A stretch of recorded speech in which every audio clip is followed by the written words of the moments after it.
안녕하세요.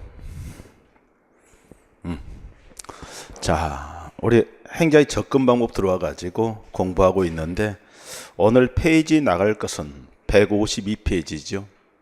152페이지 이쪽에 공공선택이론 하는 것부터 가게 될 겁니다. 지난번에도 공공선택이론 나왔는데 알다시피 시험 문제 의의 파트, 특징, 그리고 개혁 방안, 비판 이런 내용 보게 되면은 그냥 매년 나온다 이렇게 보시면 되죠. 대신 오늘 이걸 들어가기 전에 지난 시간에 우리가 뭘 배웠는지 이것을 가볍게 보고 가자 이거지. 그러면 지난 시간에 했던 것은요, 행자 접근 방법 들어와서 구별도 했지만은 흐름이 있었죠. 그래서 우리 정치학에 나왔던 역사적 접근이나 법률 제도적 접근 돼 있었죠. 그러나 실제 현상을 알기 위해서 사람들의 행동 태도를 연구하자는 것이 행태로 나왔습니다. 한편 여기에 경영학 쪽에서는 과학적 관리론, 인간관계론 다음에 행적 행태론 나왔죠, 그죠? 그런데 이번에 시험 문제 나온 것이 지난 토요일 날 우리가 국가직 7급 시험이 있었잖아요, 그죠? 앞으로 국가직 7급은 시험제도 개편 이야기 나왔죠. 2021년부터 바뀔 것이다 했는데 여기에 기본적으로 1차가 PCS로 바뀔 것이고 그다음 2차 시험은 이제 전공 과목으로 바뀌게 될 거예요. 고시하고 이제 똑같이 흐름으로 가게 될 텐데 1차 PCS를 통과해야 또 2차 시험을 볼 수 있도록 돼 있죠. 그러나 9급은 그에 대한 어떤 반응을 봐가면서 추진한다고 했으니까 제가 보기에는 현 정부에서 9급 시험 과목 변동은 물 건너간 거 아닐까 그런 생각을 하게 됩니다. 그렇게 생각만 해두시면 좋을 것 같고, 대신 지난 국가직 7급 문제 이게 나왔죠. 행태론이요. 그런데 정답이 뭐였느냐, 결국 가치와 사실을 구분한다 구분하지 않는다, 구분한다고 했잖아요, 그죠? 하면서 사실을 중심으로 연구하자 했었는데 이번 시험 문제는 가치와 사실을 구분하지 않는다 이렇게 나왔습니다. 너무 간단한 거죠. 그런데 이번에 시험 문제가 국사라든가 헌법, 행정법 이런 쪽에 문제들이 좀 너무 어렵게 나온 것 같아요. 그러면서 앞에서 멘붕에 빠지다 보니까 행정학도 좀 망쳤다는 학생들도 제법 있더라고요. 그러나 행정의 경우에는 일단은 교재의 범위를 벗어난 문제가 단 한 문제도 없었다는 거. 그런데 암기할 거 암기하면 돼요. 우리가 어떤 국가재정법 이런 쪽에서 정부가 국회에 제출해야 되는 제출 기한이 120일 전이잖아요, 그죠? 그러나 광역은 50일 전이고 기초는 40일 전인데 그게 시험 문제 나온 거예요. 그런데 그런 것들 우리 예상 문제 다 다루고 있어요. 또 이번에도 마찬가지 국세와 지방세를 구분해서 국세 항목으로 묶여진 것은 지방세 항목 다 외우면 되잖아요, 그죠? 그런 것들 나중에 다 앞글자 따서 우리가 하고 그러는데 전체를 다 기억해 주면 될 것이다 이 말입니다. 간단해요. 하면서 일단 기본적으로요, 행태론도 있는데 이야기했습니다. 가치와 사실을 구분하고 사실을 중심으로 연구해서 이론과 법칙을 정립하는 것이 목적이다 이거 이야기했죠, 그죠? 그 다음에 우리가 행태론 다음에 이제 넘어가게 되면 환경적으로 연결됐잖아요, 그죠? 하면 행정체제와 환경과의 상호관계 이걸 연구하는데 여기에서 영향을 받는 쪽으로 주로 연구한 것이 생태체제 비교 발전이었죠. 영향을 미치는 쪽으로 얘기한 것이 이런 발전 행정 이런 흐름이었습니다. 하면서 위에 있는 생태체제 비교 행정은 이론 과학성을 중시했던 것이고 그 다음에 발전 행정하는 것이 실제 실무 이쪽을 중시했던 내용으로서 기술성을 강조했다 했죠, 그죠? 그 다음에 이제 이런 어떤 1960년대 흑인 폭동 이걸 보면서 이러한 거시적인 사회 문제를 해결해야 되겠는데 기존의 비교행정, 발전행정은 개발도상국 문제를 다루다 보니까 선진국 문제를 해결하는데 별 도움이 되더라 안 되더라? 안 되더라 했잖아요, 그죠? 대신 여기에 그 전에 이론서 행태는 있는데 그들은 이론과 법칙을 정립하는데 초점을 두면서 엄격한 과학적 방법을 강조하다 보니까 이런 어떤 굉장히 중요하고 거시적인 사회 문제 해결에 대해서 간과했다 했죠, 그죠? 그래서요, 이런 문제를 해결하자 한 것이 행태론 이후에 나왔던 새로운 사조로서 후기 행태론 이게 나온 겁니다. 하면서요, 이런 어떤 현상과 비판 이론 이런 쪽에 바탕을 두면서 새로운 행정학이 나왔는데 그게 신행정론이죠. 이 신행정론은 기존의 과학적 관리론, 행정관리론의 바탕을 둔 그런 조직구조 설계 원리라든가 관리의 원리를 비판하면서 바로 중요한 것은 조직 내의 능률성이 아니다. 오히려 사회 문제 해결이 중요하다 했죠. 그죠? 하면서 추구하는 가치하는 쪽을 형평성이라든가 대응성 이렇게 하면서요. 바로 원리 이런 쪽도 비판하면서요. 여기에 어떤 탈관료제라든가 탈계층제 이런 쪽을 처방했던 내용이었습니다. 그 다음에 우리 이제 공부할 것이 오늘 이제 공공선택이론 이것도 공부하는 거죠. 그죠? 그럼 1970년대 석유파동 이게 발생하면서요. 우리는 석유파동은 결국 자원이 부족한 시대잖아요. 그죠? 여러분도 마찬가지입니다. 지금은 내년 시험까지 여유가 있다고 해가지고 시간 관리라든가 시간 안배에 대해서 크게 고민하지 않을 겁니다. 그러나 시험이 임박하면은 아이고 내일 시험 봐야 되는데 오늘 내가 뭘 공부해야 되지?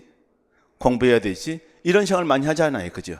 그게 이제 이런 시간이 부족하고 자원이 부족할 때는 그 자원을 어떻게 배분하느냐에 따라 가지고 그죠? 효율성이 달라진단 말이지. 그래서 이런 공공재의 생산자인 정부가 공공재의 소비자인 국민의 의사를 제대로 만족시킬 필요가 있을 텐데 공공선택이론은 그것을 이런 어떤 경제학적 접근을 통해서 분석을 해봤잖아요. 그죠? 그러나 만족시키더라 못 시키더라? 못 시키더라. 그러니까 자원배분이 효율적이다 비효율적이다? 비효율적이다 했잖아요. 그죠? 그 나온 것이 정부 실패였던 거예요. 그럼 이런 정부라는 제도가 실패했으니까 바꾸자 이거잖아요. 그죠? 그게 이제 공공선택론이 바로 처방한 것이 이 공공 부분도 시장 경제화 시키자 이 말입니다. 그러니까 정부가 실패했으니까 시장화 이거잖아요. 그죠? 그러니까 공공선택론의 결론은 뭐냐? 정부 실패를 지적하면서 공공 부분의 시장 경제화 이걸 처방했던 것이죠. 그러다 보니까 결국 이런 시장이란 제도하고 정부라는 제도를 연구하다 보니까 결국 제도에 대한 체계적인 연구가 이루어지기 시작하는 거죠. 하면서 우리 사회 제도랑시 사람들의 행동이나 선호에 어떤 영향을 미치고 있고 그 다음에 사람들이 어떤 이유로 이런 제도를 선택하는지 이런 것을 이제 체계적 연구하는데 그게 정치학에서 연구되고 그 다음에 사회학, 경제학이 다 연구되기 시작한단 말이죠. 하면서 정치학이 연구되었던 것이 역사적 제도주의 돼 있고 그 다음에 경제학에서 합력선택 제도주의, 사회학에서 사회학적 제도주의 돼 있죠. 그죠? 그런데 행정 이론에 가장 지대한 영향을 미친 것이 무엇입니까? 했을 때 이 합력선택 제도주의 이겁니다. 그러니까 합력선택 제도주의는요, 이런 어떤 공공선택 이론 그 외에도 거래 비용 이론, 주인 대리인 이론, 공유제 이론 돼 있는데 공유제 이론 앞에 공부한 적이 있었죠. 그죠? 공유제는 뭐라겠습니까? 배제였습니까? 비배제였습니까? 비배제성이었죠. 그죠? 경합성이었습니까? 비경합성이었습니까? 경합성이었죠. 그러니까 비배제성은 누구나 사용할 수 있는데 경합성이란 것은 사용하는 쪽쪽 그 양이 줄기 시작한다. 이걸 뭐라고 했습니까? 고갈했잖아요. 그죠? 그걸 공유제 비극이라고 했습니다. 그럼 결국 이 공유제 비극을 우리는 바로 방지하기 위해서 제도의 장치를 처방했잖아요. 그죠? 첫 번째가 뭐였습니까? 공유제니까 문제가 있으니까 사유제로 바꾸자 해서 사유화 나왔잖아요. 그죠? 그러나 또 한편으로는 이런 바다, 공기 다 사유화시킬 수 있어 없어? 없으니까 그럴 때는 이용권을 제한하자 해서 정부가 이용권을 제한할 필요가 있다. 정부 규제였죠. 그죠? 그러나 이런 어떤 시장이냐 정부냐 이런 두 가지 가지고 자꾸 이야기하는데 그게 아니라 이런 공동체 규범을 통해서 그런 문제를 해결할 수 있지 않겠습니까? 했던 것이 이 공유제 이론이었습니다.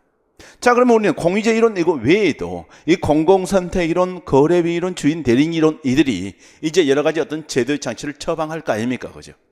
그 제도 장치로 나온 것이 뭐냐 했을 때 좀 얘기했듯이 정부가 실패했으니까 결국 정부를 뭐 하자? 시장 경제화 시키자 이런 말이 나오겠죠. 그죠? 한편으로는 정부 내 관리 방식을 시장 기법으로 도입하자 이런 내용도 나오게 되는 겁니다.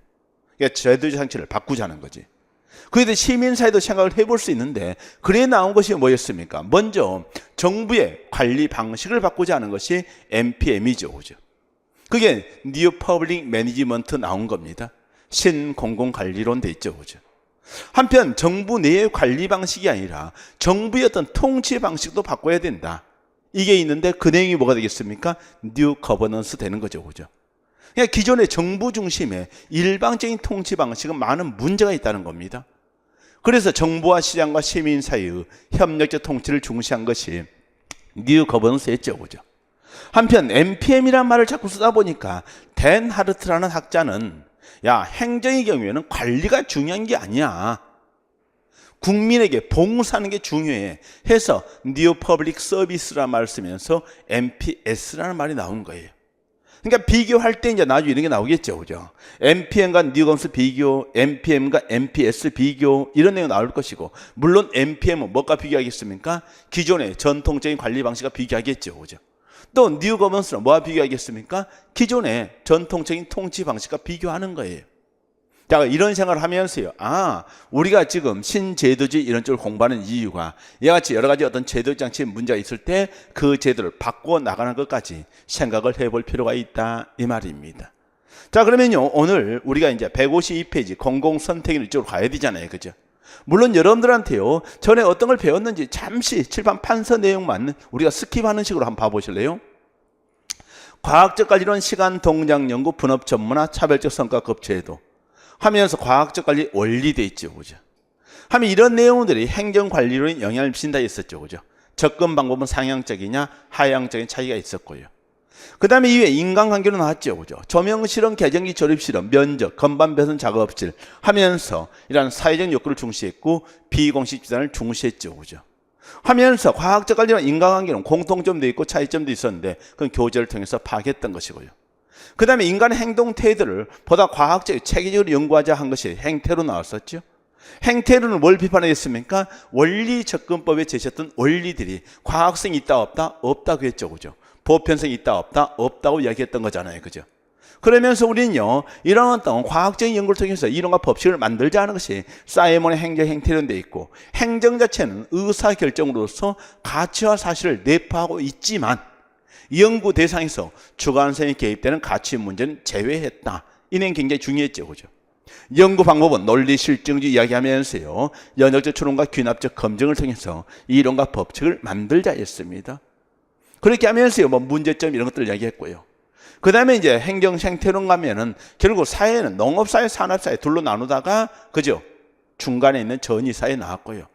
그 다음에 이제 농업사회, 전이사회, 전이사회, 산업사회로 갈 거라고 생각했는데, 미국 사회가 1960년대 보니까 분화는 많이 돼 있지만은 분열 양상도 강하더라는 거지. 하면서 미국을 무조건 발전된 사회라고 이야기할 수 없지 않느냐, 이런 것도 생각을 해봤습니다. 한편 우리가 체제론 들어오면요, 체제와 환경 관계를 연구하는 개방체제 접근 시각이 나왔죠. 그죠?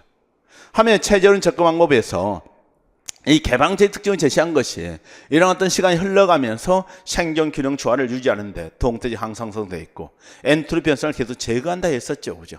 하면서 과정은 다양하나 결과는 동일하다 해서 등전국성 이런 말을 쓰면서요 이야기했었는데, 이 이론은 전체로 봤을 때 아무래도 뭘 중시한다겠습니까? 항상성을 대단히 중시하다 보니까 변화 발전을 설명하기 어렵다고 했었죠. 그죠? 하면서 이런 변화 발전 이런 쪽에 대한 연구들이 아무래도 미흡한 것이고, 그래서 개발도상국 행정의 설명도 어렵다 이런 말을 썼습니다. 그 외에 이제 우리가요, 비교 행정 이야기하면서 비교 연구에서 이론과 법칙 만들자 했고, 그 다음에 발전 행정 나오면서요, 기관 행정의 변수는 간단히 외웠죠. 그죠? 내 지사 자네지 외숙이 규약하더라도 평생 자연업화 이런 말 썼고요. 한편 행태주의 다음에 후계 행태주의 하면서 거시적인 사회 문제 해결을 중시하면서 이런 어떤 행위의 개념을 중시했죠. 그죠? 신행정론은 결국 조직 내의 능률성이 아니라 사회 문제 해결을 중시하면서 형평성, 대응성 이런 가치를 중시하면서 처방하는 것은 탈관료제, 탈계층제 이런 쪽으로 처방을 내렸던 겁니다. 하면서 이런 어떤 바로 후계행태 신행정론 이 흐름에서 가장 중요한 것 중에 하나가 현상학이었죠. 그죠? 결국 흑인 폭동 같은 문제를 해결하기 위해서는 인간 행위에 대한 이해가 필요하다 했잖아요. 그죠? 이 행위에 대한 이해, 이걸 위해서 우리는 어떤 편견을 벗어던지자, 경험적 편견을 없애자 하면서 이런 어떤 직관적 포차, 순수직관, 순수이성 이런 말 썼던 겁니다. 그러면서요, 상호 이해를 도모하자 했었죠. 이런 미적인 행위에 대한 이해를 통해서 거시적인 사회의 문제를 해결할 수 있다 하는 것이었고, 비판적으로는 더 나아가서 비판적 성찰까지도 중시했던 흐름이었죠. 그죠? 하면서 이런 내용들이 신행정론까지 연결되는 부분이었고, 그다음에 우리가 블랙스버그 선언 이 내용까지도 가볍게 이야기를 좀 해봤던 거죠. 그죠? 하면서 행정이요, 바로 이런 정치에 예속되어서는 안 될 것이다. 이런 시각에서 좀 행정 우위에 정치행정 이원론 시각을 취했던 것이 블랙스버그 선언돼 있는데, 나중에 고위공무원단 제도 공부한 다음에 이야기를 좀 해줄 필요가 있겠습니다. 그 정도 얘기했고요. 그 다음 오늘 공공선택이론 가보자는 겁니다. 자, 그러면요, 여러분들이 페이지 152페이지 공공선택이론 돼 있죠. 그죠? 먼저 의의부터 봅니다. 그리고 기본 전제의 특징이 있죠. 그리고 당연히 그에 대한 처방이 있을 것이고요. 그 처방에 대한 비판 이론이 먼저 나오겠습니다. 그리고 이제 개별 내용으로서요, 이런 주요 이론이 있죠. 그죠? 특히 니스카넨 이론과 던리비의 관점 형성 모형이 약간은 어려운데 7급에 나오고 나면 꼭 1, 2년 있다 9급에 나와요. 근데 이게 이제 바로 7급에 또 나오고 이제 9급에 또 나오고 그렇게 가겠죠. 그죠? 그걸 생각하면서요, 사실상은 벌써 관점 형성 모형 이런 것이 9급에 나올까 싶었는데 벌써 뒷페이지에 보면 나와 있을 겁니다. 그 내용을 하나씩 좀 보겠습니다. 먼저 152페이지 공공선택이론 의의되어 있는데 여기에 칠판 내용을 잘 보시면 체크해 보십시오. 공공선택은 공공부분의 의사결정을 연구했기 때문에 사실 기존에 공공부분의 의사결정은 정치학자, 행정학자 다 연구했잖아요. 그죠? 근데 왜 새삼스럽게 공공선택론이라는 이름이 붙었습니까? 이겁니다. 그죠?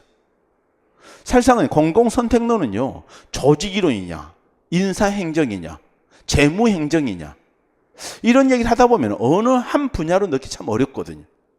그러다 보니까 제일 처음에 부캐넌, 털록 이런 사람들 60년대 제시할 때만 하더라도 뭐 이름 없는 영역이다 이런 말 썼던 거예요.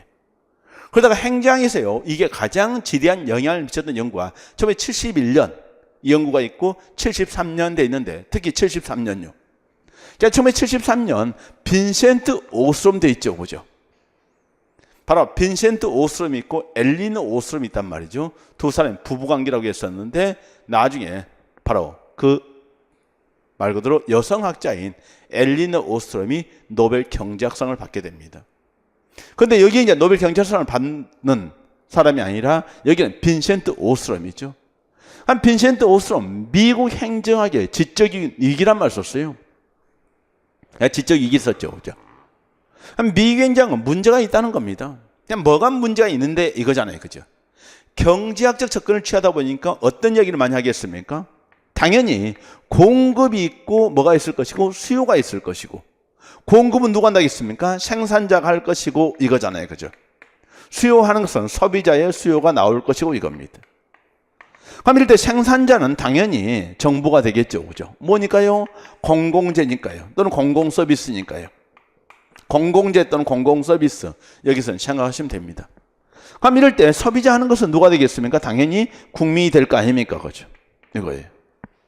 그럼 이럴 때 공공재의 생산자인 정부가 공공재의 소비자인 국민의 의사를 뭐 해야 되겠습니까? 만족시켜야 되잖아요. 그죠? 그게 바로 공급과 수요가 일치해야 된다, 이런 말입니다. 뭐 이 그림 경제 가장 많이 하는 거예요. 그런데 앞에서 이미 공부할 때 뭐라고 했습니까?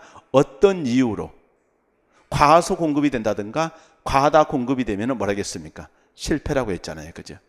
이거예요. 그러니까 우리도 여러분들 생각해보면 간단해요. 사실 바로 우리가 박근혜 정부, 그 다음에 이명박 정부, 그 전에 뭐 노무현 정부나 김대중 정부 다 있지만은 우리가 가끔 그러잖아요. 그죠? 4대강 정비 사업이 정말로 많이 필요하냐 필요하지 않느냐 했을 때 어떤 국민들은 뭐 합니까? 야, 이거 너무 과한 거 아니야? 이런 생각 많이 하잖아요. 그죠? 저는 진짜 그랬다니까요. 그럴 때 26조를 쏟아부은다고 했는데 한 반만 하냐, 반만. 한 13조만 하고 한 13조는 뭐 합니까? 구글 만들고 페이스북 만들고 그랬으면은 우리 먹거리 해결되잖아요. 난 정부가 진짜 ICT 이쪽에 대해서도 뭐 합니까? 공기업 만들어야 된다고 생각하는 사람이에요. 그러니까 그쪽 분야에 대해서 엄청나게 투자를 많이 하고 그쪽 인력들을 육성을 해주고 그렇게 되지 않겠느냐, 그런 생각을 많이 했던 사람입니다. 그러니까 결국은요, 바로 공공재 생산자인 정부가 공공재 소비자인 국민의 의사를 제대로 만족시킵니까? 이거잖아요. 그죠? 만족시킨다, 못 시킨다? 못 시킨다. 그러니까 앞에서 얘기했던 과소공급설, 과다공급설 이런 것이 전부 다 뭐가 되겠습니까? 사실상 실패 이야기를 했던 거죠. 그죠? 그래서 그 내용을 생각하는데 여기서 쓴 거죠. 이 오스맨 사람은 민주행정 패러다임 이 말을 썼는데, 그럼 여기 민주가 뭡니까? 이거지. 결국 만족시켜야 된다. 만족시켜야 한다. 이 말을 바꾸면 뭡니까? 대응성이 되는 거예요. 이게 뭐가 되겠습니까? 민주성이 되는 거예요. 이게 뭐가 되겠습니까? 경제학적으로 보면 효율성이 되는 거예요. 그러니까 가끔 가다가요, 이게 지금 학원의 선생님들이 오해를 굉장히 많이 한 게 있단 말이죠. 효율성이라는 말이 나오다 보니까 대응성, 민주성 거리가 뭔가 아니냐. 경제학에서 말하는 효율성은요, 결국 공급과 수요가 일치하는 것이고요. 자원배분 효율성을 이야기하게 되는데 결국 생산자인 정부가 소비자인 국민의 의사를 만족시켜야 된다 이거잖아요. 그죠? 그렇기 때문에 효율성, 그 다음에 민주성, 대응성이 같이 가는 거예요. 근데 이 내용 뭐하고 구분해야 돼요? 조직 내의 능률성하고는 구분해야 되는 거예요. 근데 조직 내 민주성, 조직 내 능률성, 이쪽을 이야기하는 사람이 누구였느냐? 윌슨이라든가 베버 이런 사람이었거든요. 그러니까 윌슨의 사고를 우리가 앞에 공부했죠. 그죠? 뭐라고 했습니까? 역관주의 폐단을 극복하고 실적주의를 확립하는 과정에서 제발 정당 정치는 행정에 뭐하지 마라? 개입하지 마라. 하면서 행정은 전문 관료들에게 맡겨야 되는 것이고 거기 전문성과 능률성을 높일 수 있다고 했잖아요. 그죠? 그 얘기를 한 겁니다. 그러니까 윌슨 베버시 패러다임은 행정이 추구하는 가치가 무엇이다? 조직 내의 능률성. 여기에 내 능률성은 조직 내의 능률성입니다. 조직 내의 능률성. 그런데 이것은 문제가 많다는 겁니다. 행정이 존재하는 이유가 어디에 있는데 조직 내 능률성이 존재의 이유가 아니라 공공재 생산자인 정부가 공공재 소비자인 국민의 의사를 만족시키는 것이 존재 이유다 이렇게 보는 거지. 그래서 이걸 비판하면서 뭐라고 했습니까? 이 민주행의 패러다임이다 이 말 쓴 거예요. 그래서 여러분들이요, 공공선택론 접근이 뭔데? 경제학적 접근임에도 불구하고 추구하는 가치가 무엇입니까 하면은 조직 내의 능률성입니까? 아니면은 국민에게, 그죠? 양질의 공공서비스를 제공하는 것입니까? 국민에게 양질의 공공서비스를 제공함으로써 효율성, 대응성, 민주성이 같이 나오게 되는 거예요. 추구하는 가치를 둘 중에 하나 취하라고 하죠. 능률성입니까? 민주성입니까? 공공선택론은 어디 쪽이다? 오히려 민주성 쪽이다. 이렇게 행정학자들이 분류를 시켜버린단 말이지. 그걸 생각하면서 이들이 분석하기 시작합니다. 자, 그럼 연구 대상이 무엇이냐 했더니 공공부문의 의사결정이에요.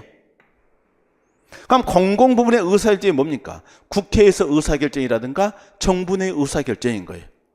근데 이걸 가지고 시험 문제 낼 때 어떻게 냈냐? 그럼 니스카네는 누구를 연구했느냐? 이런 거잖아요. 그죠? 거기서 연구가 나왔던 것인데 이 니스카네 하는 사람도 사실상은요, 나중에 어떤 행정현상을 연구하고 관료들을 연구하고 그러는데 일단 공공선대 넓게 볼 때는 공공부문의 의사결정이 되어 있는데 이게 뭐죠? 정치죠. 그죠? 근데 이게 뭐죠? 결국 행정이죠. 그죠? 그러니까 정치나 행정 이런 것이 전부 다 공공부문의 의사결정에 속한다. 이걸 생각하시고요. 공공부문이기 때문에 시장입니까? 비시장입니까? 비시장이죠. 그죠? 그러니까 비시장적 의사결정. 이걸 연구하는 것이다. 그렇게 보시면 돼요. 비시장적 의사결정. 이걸 생각하는 겁니다. 그리고 나서 여러분들이요, 바로 접근이 뭡니까 했더니 경제적 접근이라고 했잖아요. 그죠? 경제적 접근이다 했습니다. 여러분들 가능하면 강의 노트를 가지고 다니세요. 왜냐하면 이걸 해놓고 나서 이 틀을 머릿속에 저장하는 게 먼저라니까요. 책을 가지고 공부를 하게 되면 틀이 안 잡혀요. 그러니까 이것을 머릿속에 빨리 집어넣으세요. 일단 무조건 집어넣어야 돼요. 이를 통해서요. 그리고 나서 이 틀이 집어넣으면 책을 읽는 것이 너무너무 편해지는 거예요. 왜? 그 흐름을 알기 때문에. 그럼 여러분들 이제 보는 거 이거잖아요. 공공성 70% 오스트롬 하면서 기존의 능률성 중심의 윌슨 베버시 패러다임 비판하면서 민주행의 패러다임 얘기했고 공공부문의 의사결정을 경제학적으로 접근해서 연구했죠. 그러니까 뭡니까? 정치 현상을 연구하는 경제학이잖아요. 비시장 현상을 연구하는 경제학이잖아요. 근데 왜 신자는 붙였습니까? 이거잖아요. 기존의 마르크스 이론도 정치 경제학이라고 표현을 했거든요. 그러니까 마르크스 이론과는 구분하기 위해서 신정치 경제학 이렇게 쓴 거죠. 근데 결국 여기에서요, 이들이 이제 경제학 접근이가 뭘 했겠습니까? 효율적인 자원 배분? 그 말은 달리 표현하면 뭐였어요? 공공재 생산자인 정부가 공공재 소비자인 국민의 의사를 만족시킵니까? 이거잖아요. 그죠? 당연히 효율적, 비효율적? 비효율적이다 이 말입니다. 그러니까 결론이 먼저 이야기하면요, 비효율적이다. 그러니까 비효율적이가 정부 실패죠. 그러니까 결론이 뭐가 나오겠습니까? 공공 부분을 시장 경제화시키자. 이 결론인 거예요. 그런데 이럴 때 경제적 접근을 한다고 했으니까 경제적 접근에 의해서 그 기본적인 가정 전제가 있을 거 아닙니까? 그죠? 경제학은 보통 실증 연구를 하기도 하지만은 대부분 경제학은 기본적으로 사람을 어떤 존재로 봅니까? 합리적 경제적 인간으로 보잖아요. 그죠? 그러니까 합리적 경제적 인간은 손해보는 일을 할까요? 안 할까요? 안 하겠죠. 조사해 볼 필요 있어요? 없어요? 우리가 어떤 인간을 합리적이고 경제적 인간으로 가정하는 순간에 조사를 안 해봐도 그 친구 어떻게 행동할 것인지 예측이 됩니까? 안 됩니까? 예측이 되잖아요. 바로 이겁니다. 이런 기본적인 가정 전제로부터, 이런 가정 전제로부터 뭡니까? 바로 예측을 한 거예요. 실제 조사가 아니라 논리적인 추론을 통했어요. 그러니까 접근 방법이 연역적입니까? 귀납적입니까? 연역적이다 이거잖아요. 귀납적은요, 개별 사실을 실제 조사를 해봐야 되는 것이고, 연역적 하는 것은 뭡니까? 바로 이런 어떤 대전제요. 인간은 경제적 합리적 존재이다. 근데 소전제, 오늘 A라는 일을 하는 것은 손해이다. 결론 뭡니까? A 안 할 거야. 이 말입니다. 그죠? 그래서 이런 연역적인 접근을 취한다 했었는데, 이게 시험 문제 지난번 나왔었죠? 연역적인 접근입니다. 그리고 이제 나머지요. 정치도 교환의 장으로 본다 했었는데, 여러분들이 국회의원들 하잖아요. 그죠? 그 다음에 관료들 있잖아요. 그죠? 그럼 이런 분들이 전부 다 국익이라는 것, 공익을 생각하는 것이 아니라 뭘 생각할 것이다? 개인의 사익을 생각할 것이다. 그죠? 사익을 생각할 것이다. 그냥 셀프 인터레스트인데 일단은 여기에서요. 방법론적으로 개개인들을 살펴보는 것이고 이 개인이 모두 사익을 추구할 것이다. 전제하에 정치도 뭐의 과정으로 본다? 교환의 장으로 본다는 겁니다. 그럼 뭐예요? 시장에서 여러분들 돈 내고 물건 사잖아요. 그죠? 그럼 이럴 때 국회의원들이 국회에서 표결하는 것도 마찬가지예요. 바로 뭐? 표 주고 정책 사는 거잖아요. 그죠? 이익이면 살 것이고 손해면 반대할 겁니다. 그래서 여기에서요. 정치도 교환의 장으로 본다 했죠. 방법론적 개체주의 되어 있는데 철학적이 아니라 방법론적 되어 있고요. 개체주의 개인주의니까 총체적 전체주의 아닌 것이고요. 결국 쪼개보기 때문에 한원주의죠. 쪼개서 보니까 미쉐이고 바로 개개인을 연구한다 하겠습니다. 근데 이럴 때 개개인이 전부 다 어떤 존재냐 이거잖아요. 그죠?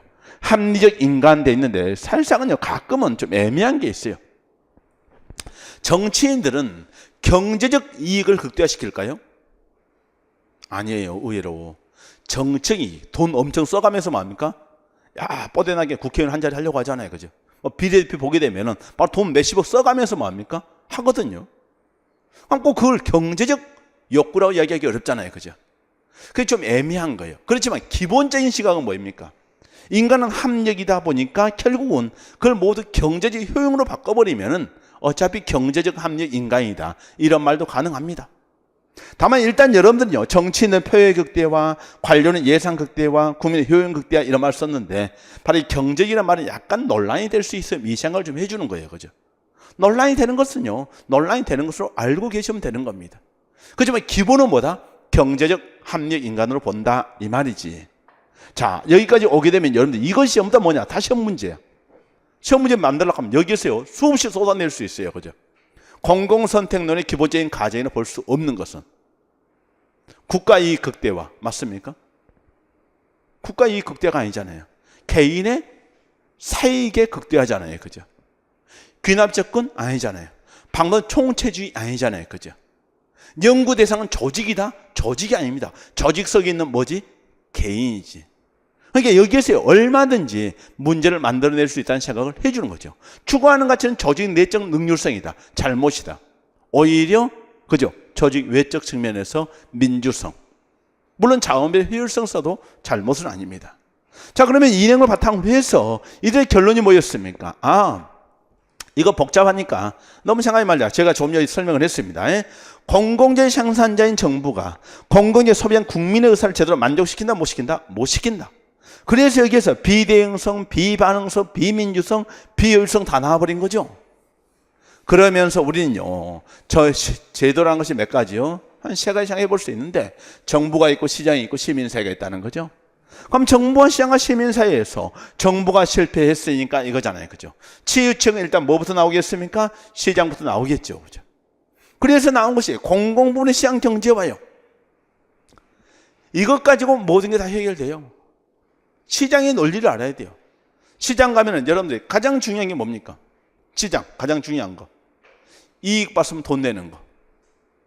이거죠. 이익 봤으면 돈 내는 거예요. 그걸 뭐라고 해요? 가격.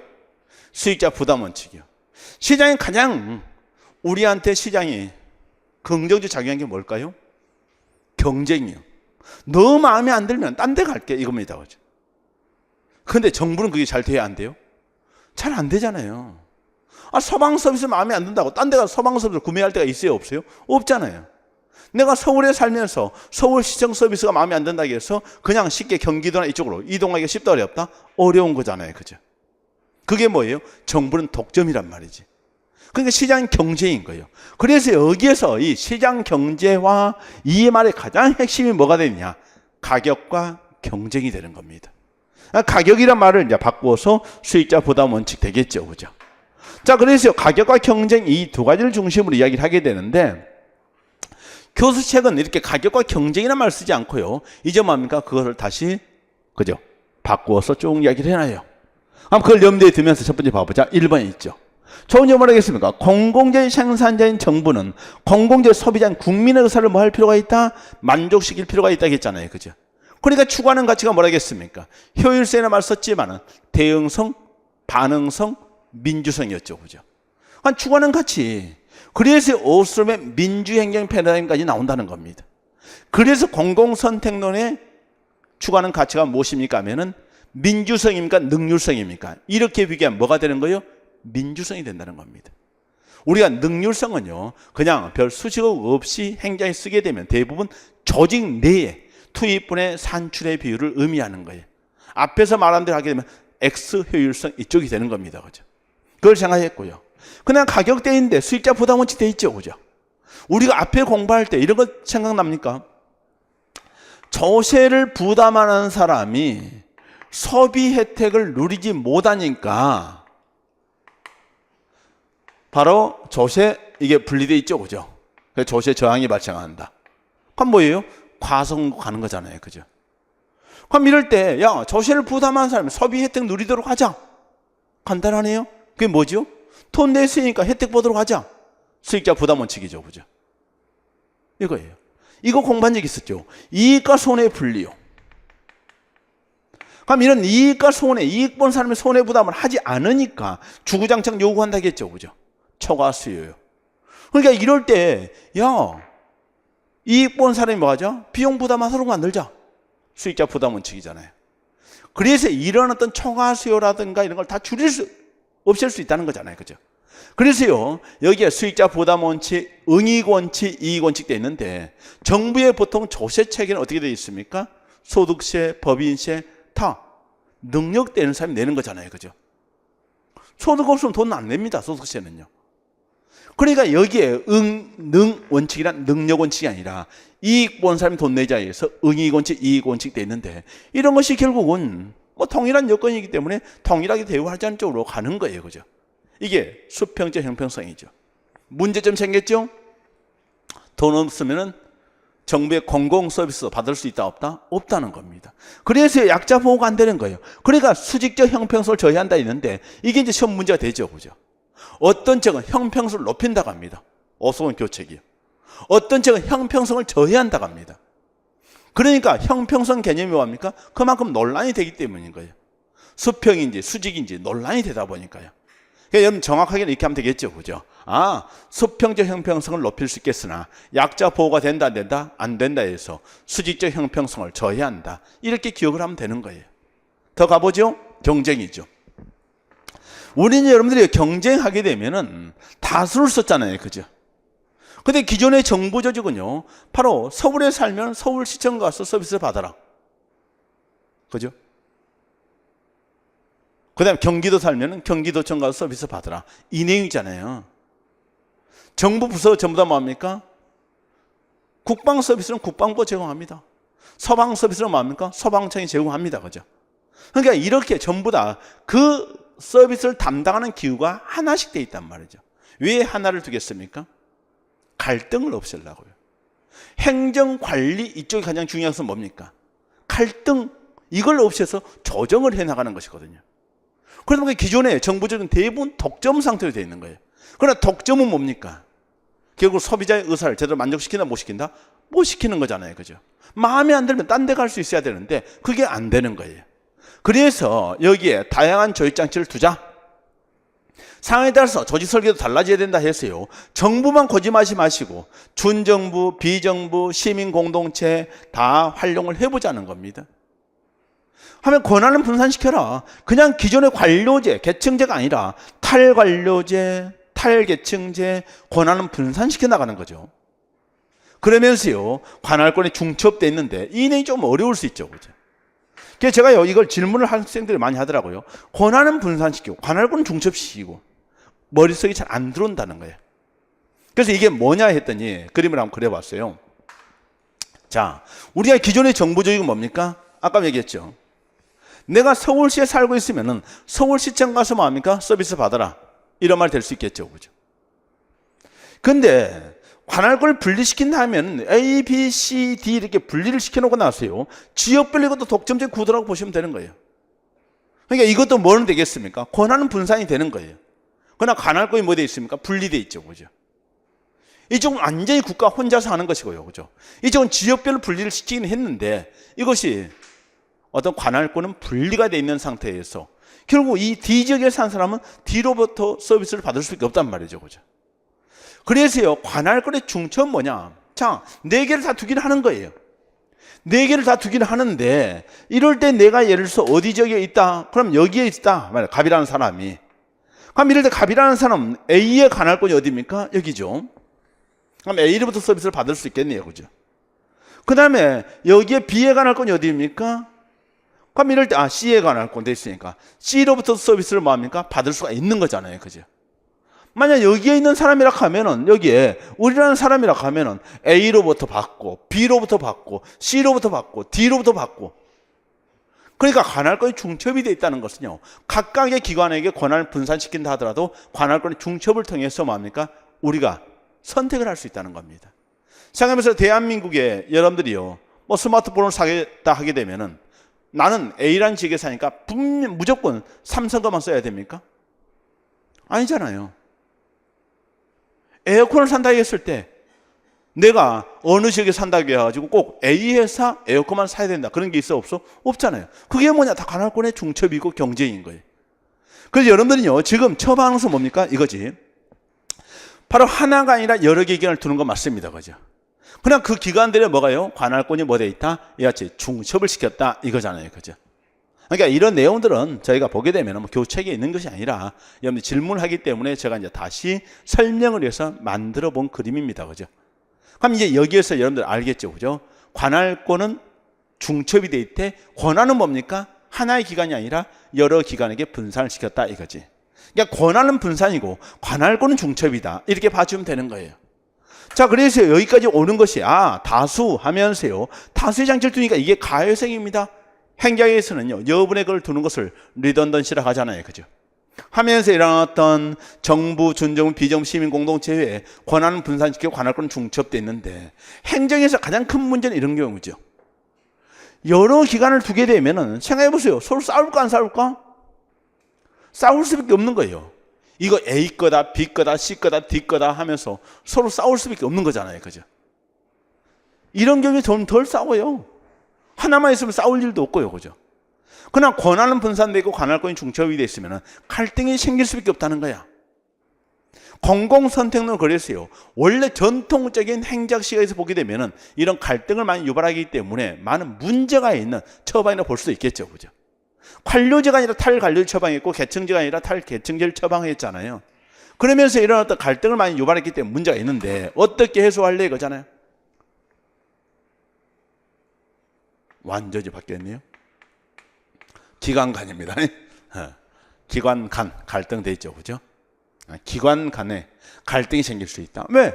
중첩이 생기니까요. 그럼 이럴 때 해소를 어떻게 합니까? 이것도 마찬가지 공공선택 처방인 겁니다. 어떻게 해소할래 이거잖아요, 그죠? 근데 공공선택론은 관료제 비판했잖아요, 그죠? 계층제 비판했잖아요. 그러니까 명령 계통으로 이런 문제를 해결하자는 주장을 할 수 있어 없어? 없는 거지. 그러니까요, 개설 조정 명령 계통은 아니라는 겁니다. 이것 때문에 벌써 비판을 받게 되는 거. 나중에 또 행정 내에서 조정과 관리가 쉬워진다, 어려워진다? 어려워지는 거잖아요. 그죠? 이런 명령 계통, 개설 조정을 뭐합니까? 등한시하니까요. 그러면서 이들은 비개설 조정되어 있는데 비개설 조정 이쪽에서는 먼저 시장에 보십시오. 어떤 사람은 물건을 사다가 갈등이 생기면 둘이서 먼저 해결하는 거잖아요. 그게 이익의 상호 교환이라든가 협약을 체결하는 것이고, 안 되면은 뭐합니까? 뭐 멱살을 잡고 가서 뭐합니까? 뭐 싸우든가 하겠죠. 그죠? 그래서 나중에 안 되면 결국 사법적 재결까지 간다는 거죠. 그죠? 해서 이런 어떤 분쟁 조정위원회 간다든가 또는 대법원 헌법재판소 간다든가 이런 내용이 될 수 있겠습니다. 그러나 여러분들이 처방할 때 뭡니까? 개설 조직이나 명령 계통을 중시했다, 이런 말은 맞아 안 맞아? 안 맞다는 겁니다. 이것 때문에 행정 내에서 관리와 조정을 어렵게 만든다는 비판을 받을 수 있다는 겁니다. 생각을 해줘야 되는 거예요. 그 다음에 다시 돌아가면요, 기능 중심의 지방자치란 말을 썼죠. 그죠? 우리는 기능을 중심으로 이야기하게 되면요, 이제 이런 생각을 한번 해보십시오. 공공선택인데 바로 보통 보면 이제 이렇게 해서 지역이 있단 말이에요. A라는 지역이 있고 그 다음 B라는 지역이 이렇게 있다겠습니다. 근데 지금은요, 뭐냐, A라는 지역에서 뭐도 제공하냐? 학교 서비스 제공하고, 그 다음에 교통 서비스 제공하고, 그 다음에 어떤 쓰레기 처리도 제공하고 있고, 공원 서비스 제공을 하고 있고, 그럼 B 지역도 마찬가지 학교, 교통, 쓰레기, 공원 다 처리하는 거잖아요. 그죠? 이것을 무슨 중심의 지방자치이다? A라는 지역과 B라는 지역을 중심으로 지방자치한다, 이런 내용이 되는 겁니다. 그런데 여러분들 이건 문제가 있다는 거예요. 왜 문제가 있냐 했더니, 예를 들어서 예를 하나만 들면 이거죠. 학교라는 게 지금 여기 하나 있고 학교라는 게 여기 하나 있다 이 말입니다. 그죠? 근데 지역 중심에 가라 그러면은 이럴 때 갑이라는 사람은 어디 사니까요? 여기 사니까 갑은 너는 무조건 여기 가야 되고요. 을은 어디 있느냐 했더니 을은 여기 사니까 무조건 뭐합니까? B지역으로 가야 되는 거잖아요. 그죠? 이거 공급자 중심 사고지 소비자 중심 사고가 아니라는 겁니다. 소비자 만족돼야 안 돼? 안 되죠. 어떻게 하면 되겠습니까? 바로 기존의 지역 중심의 지방자치 이 틀을 깨서 학교라는 구를 중심으로 별도의 구역을 설정하는 거예요. 그러니까 학교는 이렇게 만든다. 학교 구를요. 그래서 미국 같은 경우 보게 되면요, 별의별 구가 다 많이 있어요. 공원구 있고 학교구 있고 모구 있고 막 이런 식으로 해요. 하수구 있고요. 그렇게 해서 이런 기능을 중심으로 별도의 자치구역을 만들어주는데 이것을 우리는 특별지방자치단체 또는 특별구역 설정 방식이다, 이렇게 이야기를 하게 되는 것이죠. 그래서 여러분들이요, 이 기능 중심의 지방자치는 특별구역이라든가 특별지방자치단체가 되어 있는데 이걸 통해서 오히려 고객 요구엔 대응성을 높여나가고 심지어 외부 효과에 의한 지역 간 갈등 이런 쪽도 해소할 수 있다 했는데 대응성 제고는 좋은데 이번은 또 무슨 말입니까? 이거잖아요. 그죠? 이런 생각을 해보십시오. 우리가 예를 들어서 어떤 이 지역이 있고 그 다음에 나머지 지역이 있고 그러는데 여기다가 뭐예요? 쓰레기를 갖다 태운다는 거야. 쓰레기 송악장을 여기다 만들었어. 그래서 쓰레기 다 갖다가 뭡니까? 태우죠. 그죠? 그럼 다이옥신이 날린다겠습니다. 그죠? 그러면서 이렇게 날리다 보니까 뭐가 되겠습니까? 이 A지역이 있고 B지역인데 B지역 사람들, 이 사람들은요, 자기는 혜택도 보지 않는데 만날 뭡니까? 악취를 맡아야 되잖아요. 그죠? 그러니까 갈등이 많이 생기는 거예요. 이것을 바로 외부 불경제, 부정적인 외부 효과, 이것 때문에 지역 간의 갈등이 생기는 겁니다. 어떻게 하면 좋겠습니까? 이거죠. 이 지역을 별도로 설정해서 이 지역에 있는 사람들은 악취를 맡으니까 쓰레기를 공짜로 태워주는 거예요. 근데 나머지 지역 사람들은 뭐 하겠습니까? 쓰레기를 태울 때 비싼 돈을 내야 되겠죠. 그죠? 그렇게 해서 이같이 수익자 부담원칙 이런 걸 적용시켜 나가는데 그런 것을 기능 중심의 지방자치로서 외부 효과인 지역 간 갈등해서 이렇게 얘기를 하게 되는 겁니다. 여러분들이요. 자, 그러면 여기까지가 이제 공공선택은 뭐가 되겠습니까? 처방과 한계 내용까지 살펴본 거잖아요. 그죠? 개략적으로, 바로 개괄적으로 교재를 통해서 정리해봐야 되겠지. 개념 보십시오. 공공선택론은 비시장 분야에 대해 경제적인 분석 기법 적용이죠. 하면서 이런 공공부분의 의사결정을 경제학적으로 접근했기 때문에 비시장 경제학 또는 신정치 경제학 되어 있죠. 근데 그럴 때 이제 뮬러라는 사람이 나온단 말이죠. 그죠? 사람이 좀 물러요. 그죠? 뮬러 돼 있는데요. 비시장적 의사결정에 경제학적 연구돼 있죠. 혹은 정치학에 경제학을 응용하는 연구돼 있잖아요. 그죠? 그래서요, 바로 사람이 좀 물러가지고 정치학만 다 고집하지 못한 것 같아요. 그죠? 이런 정치학에다가 뭡니까? 좀 물러가지고 경제학도 용 끌어놓고 사람들이 이제 여러 가지 절충을 시켜 나가는 거죠. 그죠? 좀 모르는 사람이 그래요. 그래서 일단 뭘 연구해서 정치 현상을 연구하는 학문에다가 경제학 접근을 결합을 시켰으니까 원래 정치학이야. 거기에 경제학 접근을 결합시켰잖아요. 그죠? 그래서 이런 어떤 정치학의 경제학을 응용하는 연구대에 있는데 이게 시험 문제 지금까지 몇 번 나왔을까? 한 6번 나온 것 같아요. 뭐라고 나오느냐? 시장적 의사결정에 대한 정치학적 연구이다. 잘못이다. 이런 말이요. 또는 경제학의 정치학을 응용하는 연구이다. 맨날 그렇게 나와요. 그래서 여러분들이 원래 공공 부분의 의사결정은 어디에서 다뤘던 학문이야? 정치학이죠. 원래 경제학은 시장을 다루는 학문이야. 그런데 이런 어떤 정치학의 경제학적 접근을 결합시켰죠. 하면서 결국 민주정치 이론에다가 미시경제학 이론을 결합시켰다 했죠. 행정이 접목되어 있는데 이름 없는 영역되어 있잖아요. 그죠? 북해는 털록되어 있는데 이름 없는 회의되어 있고 이름 없는 영역으로 소개되어 있는데 북해는 털록되어 있죠. 그죠? 북해는. 뭐 한국도 오셨고 저도 북해는 그럴 때 석사과정 다닐 때 북해는 그 강연을 한번 들은 적이 있었던 것 같아요. 그 정도 보시고. 그 다음 오스트롬 돼 있죠. 그죠? 블루밍턴 학파돼 있는데 이 로체스 학파, 라이커 뭐 이쪽으로 다 있어요. 그죠?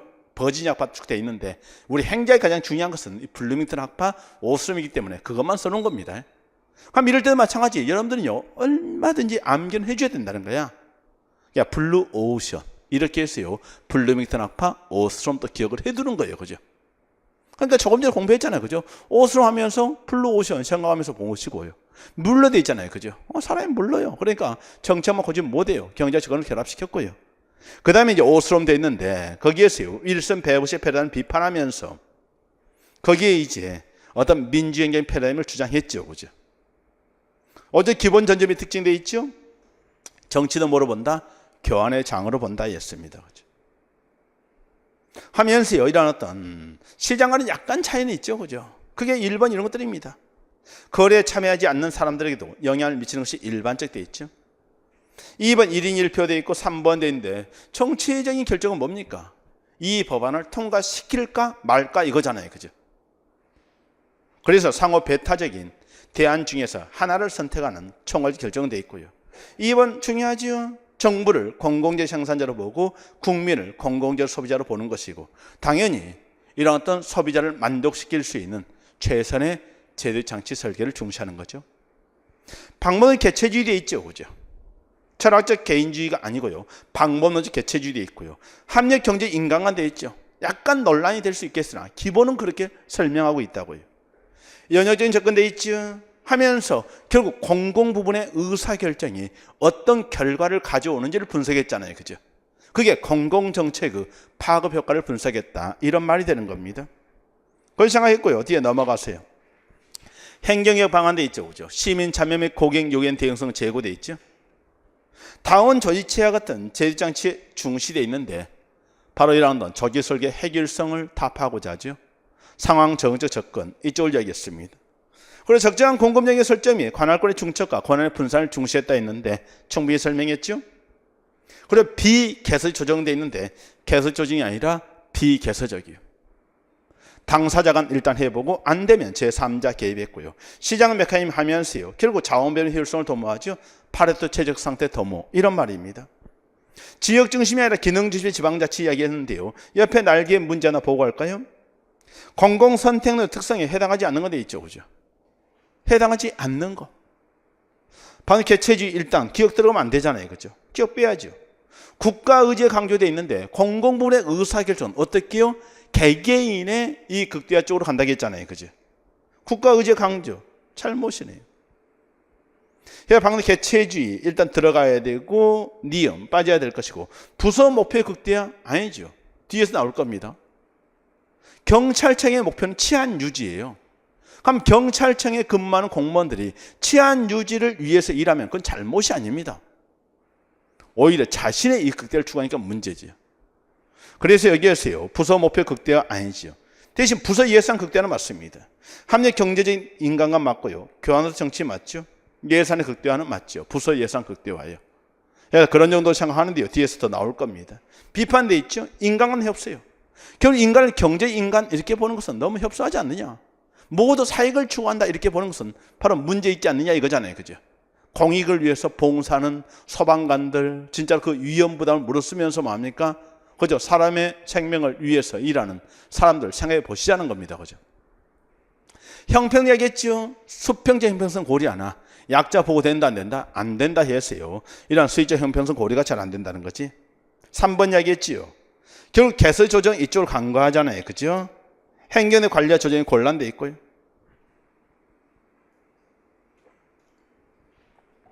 그리고 4번이 정말 중요합니다. 그죠? 이게 이제 시험 문제 가장 많이 나오는 지문 중에 하나예요. 정부 역할 간과되어 있잖아요. 그죠? 결론이 뭐였습니까? 공공분해 시장 경제화요. 근데 지금 그러면 정부 다 국방이고 치안이고 전부 다 뭡니까? 이런 시장 경제 시키면 되잖아요. 그죠? 그러나 여러분들이 바로 국방 쉽게 시장을 보낼 수 있어 없어? 없잖아요. 그죠? 그걸 생각하면서요. 이런 어떤 정부 역할 강과 보수 현상 유지되어 있는데 이런 어떤 시장 논리를 중시하는데 시장은 결국 돈 있는 사람은 살기 괜찮지만 돈 없는 사람은 살기 어렵잖아요. 그죠? 그 내용을 생각하면서요. 여기에서 공공선택의 결론 자체가 기득권 세력한테 유리하다는 거지. 그게 바로 현상유지이고 보수적이다 이 말입니다. 굉장히 중요한 표현이죠. 그리고 이제 5번은요. 4번하고 완전히 반대 같잖아요. 왜? 보수적 현상유지인데 어떻게 현실 적합성이 부족해요? 이상하잖아요. 접근이 완전히 다른 내용이죠. 5번은 무슨 말입니까? 기존의 행정 이론에서 보게 되면은 경쟁 도입, 가격 메커니즘 도입 말이 됩니까 안 됩니까? 권한 분산, 탈관료제 쉬운 일이야? 어려운 일이잖아요. 그러니까 기존의 행정학의 이론에서 보면은 현실 적합성이 부족하다 이런 표현이 나올 수 있다 이겁니다. 그렇게 생각하면 정리하면 되겠죠, 그죠? 자 이렇게 해서 공공선택론 이야기를 했는데 뭐 그 정도 충분히 봐두시면 되겠죠. 그렇게 했고요. 그 다음에 밑에 공공선택 주요 이론돼 있죠, 그죠? 집합적 의사결정도 있는데 최적 참여의 수하고 그 다음에 중위투표제 정리돼 있는데 이건 간단해요. 한번 가볼래요? 기본적으로 공공선택론 이런 쪽에 있어요. 최적 참여의 수돼 있는데 여러분도 그렇죠. 어떤 결정을 할 때 혼자 결정하면 괜찮은데 뭐 친구하고 상의해서 결정해라. 어떻습니까? 그냥 혼자 결정하면 이번 주 일요일 날 난 뭐 할 것인지 그냥 결정하면 되잖아요. 그죠? 그런데 친구에 상의하려고 하면 친구는 뭐 합니까? 뭐가 안 되네, 저거 안 되네. 근데 친구도 하나가 아니라 10명만 되게 되면 아예 합의 도출 자체가 어려울걸요. 그래서요. 우리가 1인 단독 결정이 있고 만장일치가 있을 때 의사결정에 소요되는 비용이 있는데 혼자 결정할 때는 별 비용이 들어간다 안 들어간다? 안 들어간다는 거예요. 그러나 이런 만장일치하게 되면 의사결정 비용이 엄청나게 들어가겠죠. 그죠? 이것을 이야기합니다. 그런데요. 혼자 결정하고 나서 나를 따라와 하면 사람들이 뭐 하겠습니까? 뒤에 따라오면서 불평불만이 많겠죠. 그죠? 그러니까 불평불만 이게 굉장히 많이 나올 것이라는 거야. 그래서요. 그런 비용을 뭐라고 합니까? 의사결정으로 인해서 발생하는 비용이기 때문에 외부 비용이다 이 말을 쓴 거예요. 외부 비용이. 모두가 찬성을 했으면 이런 불평불만은 별로 없을 겁니다. 그러면 우리는요, 이 의사결정 비용만 생각하지 마시고 이 외부 비용까지 고려해서 두 비용을 합친 총 비용이 최저가 되는 선이 좋겠다 이 말입니다. 그러니까 공공선택은 무조건 어떤 민주성을 위해서 다수결 투표해야 된다 그런 말 아닙니다. 만 이 선이 이렇게 나오지 않고 어떻게 나왔으면요. 외부 비용이 이렇게 별로 크게 발생하지 않는 그런 선이라고 하면 1인 단독 결정해도 괜찮은 거예요. 그죠? 그래서 이것은요. 1인 단독일지 과반수할지 뭐 3분의 2 찬성을 할지 만장일치 하는 것은 그 선을 이제 찾아내야 되는데 이게 정책마다 선이 같을까 다를까? 국방정책의 이 비용 곡선하고 교육정책의 비용 곡선이 같다 다르다? 다르잖아요. 그죠? 그러니까 이런 내용들 실제 적용하기는 쉽다 어렵다? 어렵다는 겁니다. 그래서 현실 적합성이 떨어진다. 이런 말이지. 그래서 여러분들이 일단 최저 참여 수요되어 있는데 불균형과 톨록이 제시한 내용들 간단히 정리하시죠. 155페이지요. 먼저 의사결정 비용 이야기했습니다. 그리고 이제 뒤에 외부 비용 이야기했죠. 그죠? 하면서 우리는요. 최저 결정은 두 비용을 합친 총 비용이 최저가 되는 선에서 결정하자 했잖아요. 그죠? 이걸 얘기한 겁니다. 그리고 나서 우리가 하나 생각해야 돼요. 그럼 기존의 관료제는 어떤 상태입니까? 이거잖아요. 그죠? 관료제 조정은 이렇게 돼 있죠. 계층제 형태를 바탕으로 해서 법규에 의해서 지배가 되는 겁니다. 그죠? 관료제는 그럼 1인 단독입니까? 만장일치입니까? 1인 단독이에요? 만장일치예요? 손 한번 들어보자. 관료제 구조는 1인 단독 결정이라고 본다. 두 번째, 다수결이라고 본다. 세 번째, 만장일치라고 본다. 뭡니까? 1인 단독, 다수결, 만장일치. 공직에 들어가잖아요. 여러분 의견 하나도 중요하지 않아요. 어차피 대통령이 결정한 거 마음대로 따를 겁니다. 아시겠습니까? 여러분 의견 듣고 대통령이 뭡니까? 합의하고 만장일치하고 그런 게 아니라니까요. 무슨 표결하고 그러지 않아요. 국회는 가서 표결을 하지만은요, 정부 관료제는 뭡니까? 그 조직의 우두머리가 결정하고 나머지는 따라가는 거예요. 그러니까 밑에 사람 만날 뭡니까? 불평불만 많이 생기는 거예요. 그죠? 그래서 관료제 구조는 그럼 어떤 문제가 있습니까? 의사결정 비용은 적게 소요되지만 무슨 비용이 크게 발생합니까? 외부 비용이 크게 발생하기 때문에 효율적, 비효율적, 비효율적 이 말입니다. 그걸 생각해 두시면 되고요. 뭐 이런 문제점은요, 현실적으로 떨어지죠. 중위투표 정리에 많이는 안 나오는데 그래도 알고는 계시면 되겠습니다. 그죠? 중위투표자요. 그런데 정당들의 어떤 정강정책 이런 걸 좀 분석해 봅니다. 하면서 우리가요, 양당제에서 A정당이 있고 B정당이 있습니다. A정당은 좀 보수 쪽입니다. B정당은 좀 진보 쪽입니다.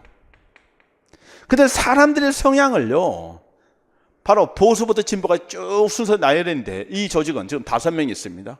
갑을, 병정, 무까지요. 근데 여기에서요, 정당들의 목표는 어디 있죠? 정권 획득이죠. 그럼 이럴 때 A정당이 정강정책을 갑한테 맞춰놓고 그 다음 B정당은 무한테 맞춰놓게 되면 누가 집권하겠습니까? 그럼 이럴 때 가까운 쪽을 지지하겠죠. 그죠? 그럼 이럴 때 갑은 A를, 그 다음에 정무는 많고 B를, 근데 병은 누굴 지지합니까? 모르지. 그래서 병을 지지를 받으려고 조금 이동하는 거예요. 근데 이동하니까 이거 병이 가까우니까 이쪽을 지지하잖아요. 그죠? 그럼 이럴 때 바로 A정당은 절대 집권을 할 수 없죠. 그죠? 그리고 A정당도 뭡니까? 이동하는 거예요. 어디까지요? 결국 이 가운데로 오겠죠. 그죠? 그러니까 중간선을 가진 병의 선에 맞춰서 정강정책이 나올 것이다. 이 주장을 펼친 것이 이 중위투표 정리이다 이 말입니다.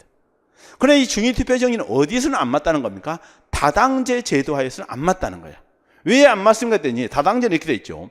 A정당이 있고 B정당이 있고 그 다음에 여기에 C정당, D정당이 있다고 했을 때 A정당이 중위투표 정리에 손을 맞춰서 이쪽으로 이동하잖아요. 그럼 어차피 갑을 B한테 뺏기게 되는 거예요. 그러니까 온다 하더라도 뭡니까? 집권한다는 보장이 있어 없어? 없죠. 그죠? 그래서 간단히 결론 내리면요, 중위투표 정리하는 것은 양당제에서는 그 결론이 맞지만 다당제에서는 맞지 않다 이 말이지. 그걸 생각하면서 의의돼 있죠. 그죠? 양당 정책이 유사해질 것이다. 극단적 선을 회피할 것이다. 언제요? 양당제 하에서요. 그러나 비판돼 있죠. 그죠?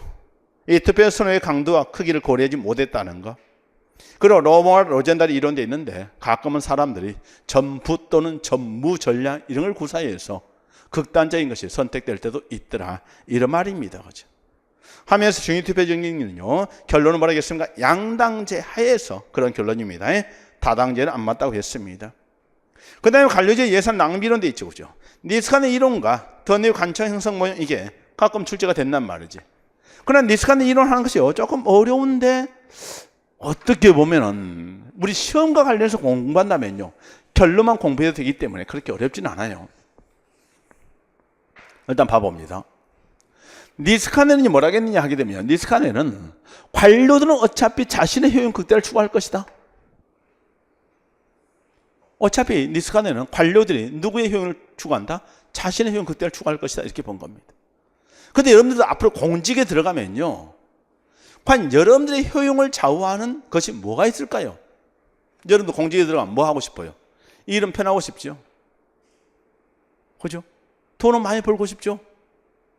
당연히 뭐 하겠습니까? 승진은 빨리 하고 싶잖아요. 그죠? 근데 일이 편하려고 하면은 동료하고 일을 나눠서 해야 되겠죠?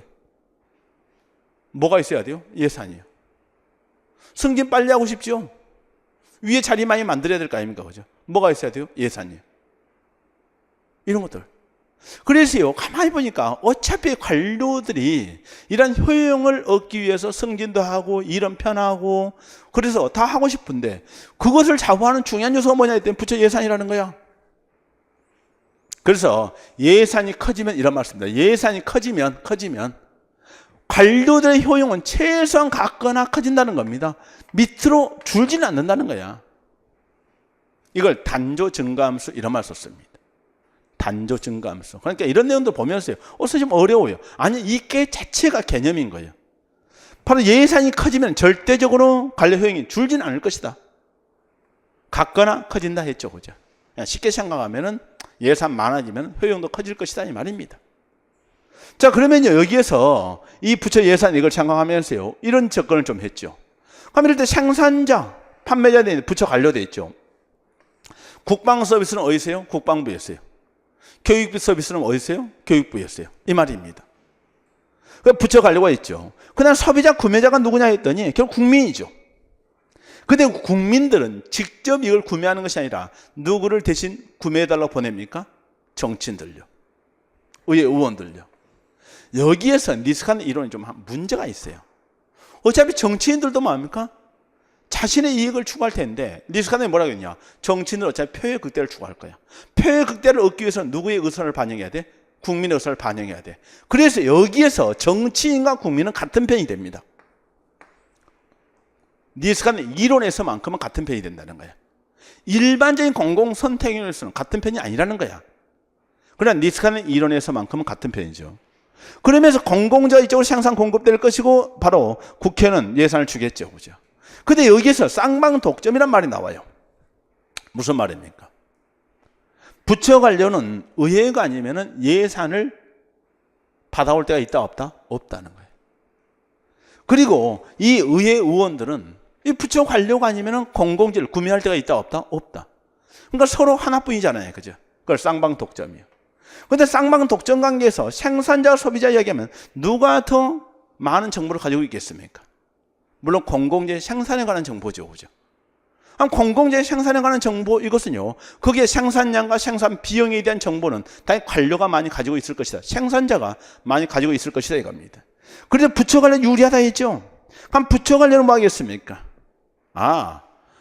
예산을 극대화시키기 위해서 많이 팔아야 될 거 아닙니까? 그죠?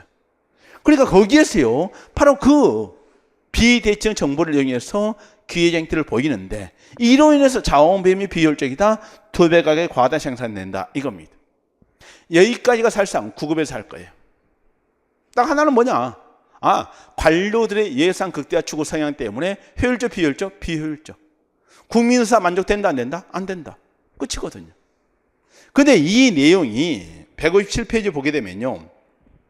니스칸의 예산 극대화 모형에 대한 설명이 옳지 않은 건 돼 있는데 거기에 보니까 무슨 총편익, 총비용하고 4번에 보니까 한계 편익곡선, 한계 비용곡선 막 이런 말이 나와버린 거예요. 머리가 아파지잖아요. 그죠? 이겁니다. 그래서 이 그림이 필요한 거예요. 여러분들이 보통 보면은 한번 생각해 보세요. 여러분들이 공부를 하고 투자를 하잖아요. 그죠? 1시간 공부하면 5점씩 항상 올라갑니까? 아니죠. 제일 처음 1시간 할 때는 5점 올라갈지 몰라요. 2시간 하면 뭐합니까? 5점까지 안 올라갈 수 있겠죠. 그죠? 한 4점. 10시간 공부한다고 해서 뭐합니까? 무조건 5점씩 해갖고 막 150점 되는 게 아니잖아요. 그죠? 그러니까요, 여러분들 공부 시간을 막 엄청나게 늘린다 하더라도 여러분들이 뭐합니까? 성적은 한계점에 이르면 더 이상 올라가 안 올라가? 안 올라가요. 이게 이제 바로 총편익곡선입니다. 총편익곡선. 이거지. 그럼 총비용곡선 이런 것은요. 예를 들어서 우리가 이제 이런 것들을 하게 되지 않아요. 그럼 여기를 한정된 공간을 하나 쓰는 거예요. 고정자산이 있다. 고정 여기에 요소가 있는 거죠. 근데 여기다가 사람을 1명 쓰고 2명 쓰고 3명 쓰고 4명 쓰고 100명 쓰고 하게 되면은 그때부터 이제 혼잡 비용이 발생하면서 일이 더 이상 돼야 안 돼? 안 돼요. 그럼 비용은 엄청 상승하는데 사실 효용 나올 건 별로 있어 없어? 없는 거죠. 그죠?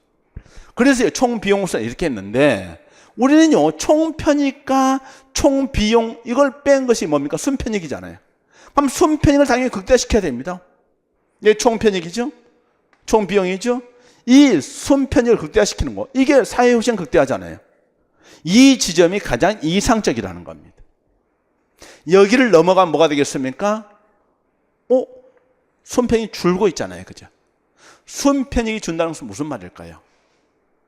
추가적인 그죠? 생산으로 인해서 발생하는 추가적인 비용과 추가적인 생산으로 인해서 사람들이 얻게 되는 효용, 그걸 뭐라고 합니까?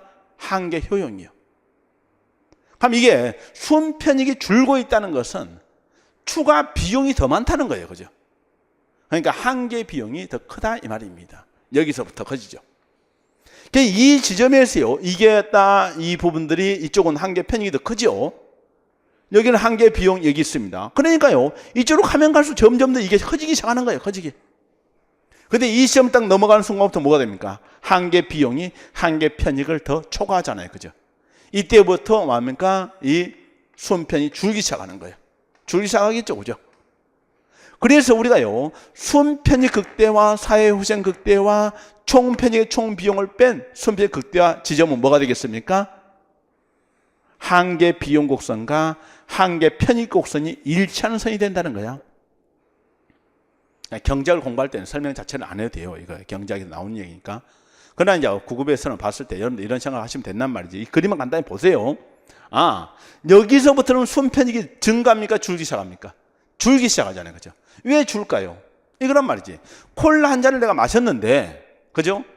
콜라 한 잔을 내가 얼마를 주고 샀는데, 1,000원을 주고 샀는데, 바로 내가 지금 한 잔 마시고, 두 잔 마시고, 세 잔 마시고, 네 잔째 마시는데, 네 잔째 마시려고 했더니 콜라 한 잔은 어차피 1,000원인데, 내가 그 네 잔째를 마실 때 효용이 뭐 한다는 거예요? 1,000원보다 안 된다는 거예요. 그러니까 네 잔째를 마시게 되면 그럴 때 내가 쌓아했던 총 뭐가 효용이 뭐 되겠습니까? 줄기 시작하겠죠. 그죠? 막 토할 것 같아. 그럼 똑같은 겁니다. 그죠? 안 마시고 싶어 더 이상. 그런데 그게 이제 바로 한계 비용과 한계 편익이 하겠을 때 한계 비용이 더 크다는 거죠. 그래서 여기에서 끝나야 돼요. 그게 바로 우리 국민이 원하고 정치인이 원하고 사회효생 극대화가 되고 순편익 극대화가 되고 그 다음에 한계 편익 곡선과 한계 비용 곡선 교차하는 점이 되는 겁니다. 근데 관료들은 어디까지 추구한다고요? 여기까지요. 왜 여기까지 추구한다고 이야기하냐 하면 이겁니다. 자, 관료들은 예산 극대화를 추구하는데 가만히 보니까요, 여기가 가장 크다는 점을 자기들이 알아. 근데 그들 제시를 안 해주는 거야. 제시 안 해주고 뭐라고 하느냐. 자, 고속도로 예를 들어요. 100km만 만들면 돼. 근데 100km가 좋다는 이야기를 안 해. 뭐라고 하느냐. 200km를 만들면 이렇게 합니다. 고속도로 200km를 만들면은 총 편익이 이만큼 들어가고 총 비용이 여기 있기 때문에 순편익이 얼마 나옵니다. 근데 우리는 순편익이 0보다 크면 그 사업을 하러 가잖아요. 그죠? 그러니까 여기도 하는 거예요. 여기도 하는 거예요. 여기도 하는 거예요. 여기도 하는 거예요. 어디까지요? 여기까지 수렴이 된단 말이죠. 그래서요, 여기에 이제 바로 미분을 해서 이제 2차 함수니까 미분하면 1차 함수 나올 거 아닙니까? 그죠? 이게 나오는 거예요. 그리고 여기에서 이제 바로 교차냐, 아니면 총 비용, 총 편익 교차냐, 이 내용을 쓴 것인데, 우리는요, 딱 보고 나서 지금부터 이제 정리만 하면 됩니다. 이걸 다음에 떠보는, 집에 가 떠보는 것은 완전히 낭비인 거예요. 고민할 거 아무것도 없어요. 우리는 국민들의 입장에서는요, 총 편익에서 총 비용을 뺀 순편익이 극대화되는 시험을 원할 것이고, 그게 사회후생 극대화가 되는 것이고, 딱 하나만 기억하면 되죠. 한계 비용 곡선과 한계 편익 곡선이 교차하는 지점이에요. 누가 원한다고요? 국민이요. 그러나 관료는 어디까지요? 총 편익 곡선과 총 비용 곡선이 교차하는 지점까지 원한다는 거지. 이걸 생각하면서 156페이지에 있는데, 니스칸의 예산 극대화 이런 데 있죠. 일단 관료는 생산 공급자죠. 정치는 구매, 소비자가 되겠죠. 그죠? 쌍방 독점돼 있죠. 그죠? 하면 관료들이 자신 효용 극대화를 위해서 정부의 비대칭성 이용해서 기회적 행태를 보인다겠죠. 2배 생산, 과다 생산 이런 문제 생길 것이다 이겁니다. 그래서 정부 분에서 발생하는 문제점을 일반화시켜서 오른쪽에 정부 예산과 공유제도 있는데 이런 니스칸의 이론, 앞에 공부했던 파킨슨 법칙, 뒤에서 공부하게 될 피트의 원리가 다 일어났던 정부 실패 이런 것을 지적한 내용들이다. 이렇게 볼 수 있겠습니다. 그걸 생각하시면 되는 거예요. 하면서 이 피트의 원리는요, 나중에 기억할 때 이렇게 기억하면 좋습니다. 니스칸은 그냥 니 예산 극대화하시면 되고요. 그 다음에 이 피트의 법칙은 피터직의 승진, 공직에 들어가면 정말 피터직의 승진합니다. 맨날 그런 것만 신경 쓰다 보니까 제대로 일할까 못할까? 일 못해. 무능력자예요. 피터직의 승진, 무능력자. 암기 들어가면 되는 거예요. 이렇게 들어가면 되고요. 그 다음에 이제 덧입 관청 형성 모형 있잖아요. 그죠? 뭐 2018 지방직 구분 문제 돼 있는데 지바직이 아니라 지방직 돼 있는데 그게 이제 뒷페이지 보게 되면 있을 겁니다. 2018년 지방직 구분 문제 있잖아요. 그죠? 덧입 있고요. 그죠? 이게 나오면서 사람 깜짝 놀랐는데 물론 그 전에 우리는 강의에 다 다뤘던 거예요. 여기까지는 해주면 되는 거예요. 그럼 이럴 때 157페이지 덧입의 관청 형성 모형이 돼 있는데 이 이론이 누굴 비판한 것이다? 니스카는 이론을 비판한 것이라는 겁니다. 그죠? 그러니까 니스카는 이론 비판돼 있죠. 그죠? 거기에 내용도 보면서 이 내용도 한 10분 걸리는데 마저 끝내고 싶시다. 그죠? 그럼 덧입 관청 형성 모형이 돼 있는데 일단 패트릭 덧입이는 뭐라 하겠습니까? 니스카는 이론 비판돼 있죠. 그죠? 이 니스카는 이론이 전부 다 모든 관료들이 예산 그때를 추구할 거라 하겠는데 예산도 예산 나름이고 관료도 관료 나름이라는 겁니다. 그 생각을 하는 거예요. 그래서 일단 기본적으로요. 여기에 내용들 이걸 한번 생각해 보자.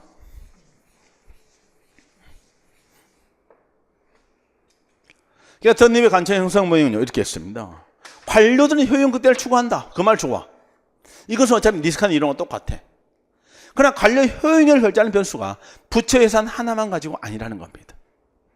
예산 하나 가지고 결정되는 게 아니라는 거야. 그럼 뭐가 중요한데 했더니 예산의 성격이요. 예산의 성격. 다시 하겠어. 공직에 들어갔는데 나한테 돈을 주더니 야 저기 가갖고 지방자치단체 가갖고 좀 전해주고 와. 이런 돈이 하나 있고 어떤 돈은 뭡니까? 돈 주더니 오늘 여기에 출장 가가지고 잘 쓰고 와. 어떻습니까? 지방은 남한테 전해주는 것은 내가 굳이 극대화시킬 이유가 있어 없어? 없잖아요. 근데 내 출장 가가지고 네 쓰고 와 하는 돈은 뭐합니까? 좀 더 주세요 하겠지. 그치? 그 생각을 해주면 돼. 그게 예산의 성격이에요. 예산 성격. 그 다음에 또 하나는 뭡니까? 업무의 성격이에요. 관료들이 좋아하는 업무가 뭘까 이거잖아요. 그죠? 간단해. 여러분들 청와대에서 근무하고 싶어. 저 밑에 뭡니까? 지방에 현장 가서 일하고 싶어. 이거잖아요. 그죠? 청와대 가니까 뭡니까? 힘 좀 쓰잖아요. 그죠? 그런 데 가서 근무하기를 원하더라 이 말입니다. 그죠? 그래서요. 자기가 일하는 관서를 뭡니까? 그런 성격인 가진 부서로 바꾸려고 하는 거예요. 그게 관청 형성 모형입니다. 그러니까 관청 형성이라는 말을 잘 생각해 보세요. 관청 형성이라는 말 자체는 자기들의 그죠? 관청, 자기 업무 또는 소속 기관을 바꾸려고 한다는 거야. 그러면서 먼저 보죠. 먼저 부처 예산 극대화되어 있는데 이건 생각하되 모든 관료가 예산 극대화를 추구할 이유는 별로 있다 없다? 없다는 겁니다. 하면 예산 성격을 보자는 겁니다. 그럼 예산 성격을 보니까요. 일단 뭘 했느냐? 핵관사초란 말을 쓴 거예요. 핵관사초요. 핵관사초가 뭐냐 했더니 보십시오. 예산에 보면요. 해당 부서 운영비가 있어. 경찰청 같은 경우는요. 돈을 받잖아요. 남한테 넘겨주는 게 없어. 그래서 산업통상자원부 같으면 돈을 갖다가 보조금 같이 민간 넘겨주는 돈이 있는데 경찰청은 누구한테 뭡니까? 뭐 보조금 주거나 그런 게 있어 없어? 없어요. 그러니까 경찰청 같은 조직을 우리는 고전적 개성관료제 이런 말 쓰게 되는데 이들은요 결국 국민에게 직접 치안 서비스를 누가 바로 정부가 누구한테 국민에게 직접 전달해 주는 기관이에요. 그러니까 이들은요 예산을 가져오면 직접 그 서비스를 생산해서 전달하는 데 쓰는 거예요. 자, 염상해 보세요. 핵심 예산이 대부분을 차지하고 있는 서비스 전달 기관은 예산 극대화를 추구할까요? 안 할까요? 잘 생각해보고 답변을 내. 이거 뭐라 했어? 우리 운영비라 했어. 그럼 아까부터 내가 얘기했잖아요. 이 돈을 주면서 야 오늘 여비에 보태 쓰고 잘 다녀와. 그것이 여기에 들어갈까요? 안 들어갈까요? 지금 내가 치안섭을 제공한다면은 그 치안섭의 생산에 이 돈을 써야 되는 거잖아요. 그죠? 근데 치안섭이 뭡니까? 순찰 나가는 거죠. 순찰 나가가지고 뭐합니까? 차 쭉 했는데, 야, 좋은 차. 그 다음에 뭐, 간식. 그죠? 생각해보세요. 요즘 차들 좋은 곳 이용하면은 바로 치안섭이 제공할 때 얼마나 관료들 편하겠습니까? 그죠? 근데 옛날 뭐합니까? 무슨 소나타, 그것도 한 10년 된 거 막 이런 거 갖다 주게 되면은 뭐합니까? 힘들 수 있겠죠. 하긴 손아섭 10년 된다고 아주 이상하지는 않습니다. 옛날은 폰이까지 갈까요? 생각해봐요. 그럼 일단 서비스 전달 기한 되는데 이들은 예상 그대로 추구한다는 겁니다. 그리고 이런 돈은요, 누구한테 줬겠습니까? 고위 관료일까요? 일선 관료일까요? 조금 전에 그 생각을 또 다시 해봐. 여비 갈 때 쓰는 거야, 그죠? 순차 갈 때 쓰는 거야. 고위 관료입니까? 중하위 관료입니까? 순차를 고위 관료가 다닙니까? 청장이 다닙니까? 아니잖아요. 그러니까 중하위 관료가 좋은 거야, 이것은. 중하위 관료. 그런데 관청 예산은 뭐냐 하게 되면요, 이 운영비도 있지만은 민간에게 이전하는 돈을 포함시키는 거예요. 자, 민간에 이전하는 돈은 뭘까요? 내가 산업통상자원부에 근무를 해. 그런데 우리 산업통상자원부에서 내가 뭐 실국장급 이런 정도로 하고 있는데 이거잖아요, 그죠? 바로 민간에 두는 돈은 뭡니까? 보조금이죠, 그죠? 그럼 이럴 때 민간 기업들이 나한테 가지고 보조금을 달라고 뭐 하겠습니까? 청구를 하겠죠, 그죠? 근데 일반 중하위 관료들은 그걸 결정할 힘이 있어, 없어? 없지. 그냥 그걸 결정할 수 있는 힘을 가진 고위 관료들, 이들이 그걸 좋아할 것이다 이 말입니다. 그래서요, 이 관청 예산 이들도 좀 좋긴 하는데 이건 고위 관료한테 좀 좋다는 것이고, 그 다음에 핵심 예산 누구한테? 중하위 관료한테 좋다는 겁니다. 근데 이제 비교 들어갑니다. 그럼 더 가봐. 이제 사업 예산 있죠. 그럼 사업 예산은 뭐냐 했더니 아까 보니 이제 기획재정부 예비비라든가 그 다음에 이제 행정안전부의 지방자치단체에 대한 지방교부세 이런 게 있단 말이죠. 이 돈은요, 행정안전부 주긴 주는데 이것은 계산해가지고 뭡니까? 지방에 나눠줘 이 말입니다. 그럼 행정안전부 입장에서는 그 계산해 그 나눠줘야 되기 때문에 별 힘이 있어, 없어? 별 힘이 없다는 거예요. 그래서요, 이런 어떤 각 지방자치단체에 대한 통제 기능을 수행하면서 돼 있는데 이런 타 기관에게, 다른 정부 기관에게 넘겨주는 돈은 예산 그때를 추가할 이유가 별로 있다, 없다? 없다 이 말입니다. 그리고 더 나아가서 그냥 초사업 예산 이런 것도 있는데 우리 부서의 예산에 들어있긴 한데 우리 예산이 아니야. 그래도 극대화시킬 이유 있다, 없다? 없다는 겁니다. 그래서 여러분들 핵관사조 생각하면서 정리하면 간단합니다. 핵심 예산은 누가 좋아해? 중하위 관료요. 이걸 제외한 나머지 민간에 이전하는 관청 예산은 누가 좋아해? 고위 관료요, 그죠? 근데 핵심 예산을 관청 예산은 극대화시킬 이유가 있다는 거지. 특히 이런 전달된 예산 극대화 추구 있죠. 그러나 사업 예산이 큰 비중을 차지하는 통제기관은 예산 극대화를 추구할 이유가 있다, 없다? 없다 이 말입니다. 그래서 밑에 있죠. 통제기관의 경우 예산이 증가할수록 권력이 커지기 때문에 예산 증액성이 높게 나타난다? 잘못이다 이 말입니다. 그거 하나 있고요. 그 다음에 얘기할 수 있는 것이 이겁니다. 업무의 성격이요. 자, 아까 얘기했죠. 여러분들은요, 일을 하게 되면은 바로 저 일선 가서 일을 할래. 자꾸 오타가 있네요. 개선입니다. 개선기관이고, 그 다음에 대통령 밑에 있는 뭡니까? 바로 비서실, 참모가 있잖아요. 그죠? 어디 가서 일하고 싶어? 이거잖아요. 그죠? 어디 가서 일하고 싶습니까? 참모요. 그러니까 우리 조직도 이런 참모 성격을 가진 조직으로 바꾸려고 한다는 겁니다. 정부의 참모 조직이 자꾸 늘어나더라 이 말입니다. 밑에 들어갑니다. 자, 여러분들이 결정하고 집행을 한번 나눠봅니다. 여러분 같으면요, 결정일이 좋습니까? 집행일이 좋습니까? 결정은요, 힘이 있는데 집행은요, 힘은 없고 죽으라고 일을 하는 거예요. 난 일 잘못되잖아요. 뭐만 지는 거예요? 책임만 지는 거예요. 그러니까 이런 어떤 집행 업무는 뭡니까? 장관의 입장에서는 그렇게 가지고 싶은 일이 아니라는 거예요. 떼버리고 싶어 한다는 겁니다. 그래서 우리가 공부할 때 이런 이야기를 했었죠. 결정과 집행을 분리하고 집행에 대해서는 시장성을 조사해서 이런 어떤 민영화나 민간이타, 공기업화, 책임 운영기관에 이렇게 자꾸 떼게 되는데 그게 1980년대 이후에 많이 나왔죠. 그럼 이런 어떤 정부 개혁이 이루어진 이유가 어디에 있느냐 했더니 바로 이런 고위 관료들이 책임 회피 이런 그죠? 성향을 가지고 있기 때문에 그런 어떤 분봉 분권이 이루어지더라 이 말을 쓴 겁니다. 그래서 여러분들이 정리를 해서 항상 기억해야 돼. 덧립의 관청 형성 모형하게 되면 일단은 예산 성격, 핵관사조 생각하면서 핵심 예산 관청 예산 극대화, 나머지 극대화시킬 이유 없다겠죠.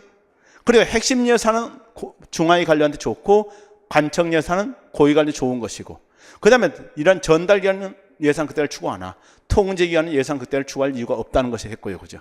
그 다음에 여기에 어떤 개선과 참모 중에서 뭘 좋아할 것이고 참모 기능을 선호할 것이고 결정과 집행에서는 결정 기능을 좋아하면서 집행은 뭡니까? 떼버리고 싶어 한다 해서 분봉 분권 이렇게 얘기할 수 있다는 거지. 그러니까 여러분들 교재를 통해서 마저 정리합니다. 157페이지요. 덧입이 관청 형성 모형이 됐죠. 니스간은 비판돼 있고요.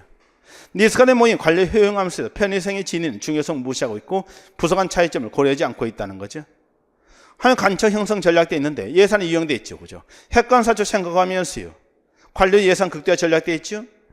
하위 관료, 중위 관료 돼 있죠. 그죠? 그들은 핵심 예산 정대로 이익을 얻게 된다는 거지. 고위 관료는 핵심 예산을 제외한 관청 예산 정대로부터 이익을 얻게 된다 했습니다. 근데 예산 극대화를 시킬 수 있는 힘은 누구한테 있어? 고위 관료한테 있어요. 그러나 얻는 이익은 별로 있다 없다? 없기 때문에 무조건적으로 이런 어떤 예산 극대화를 추구하지는 않을 것이다. 이런 말이죠. 그죠?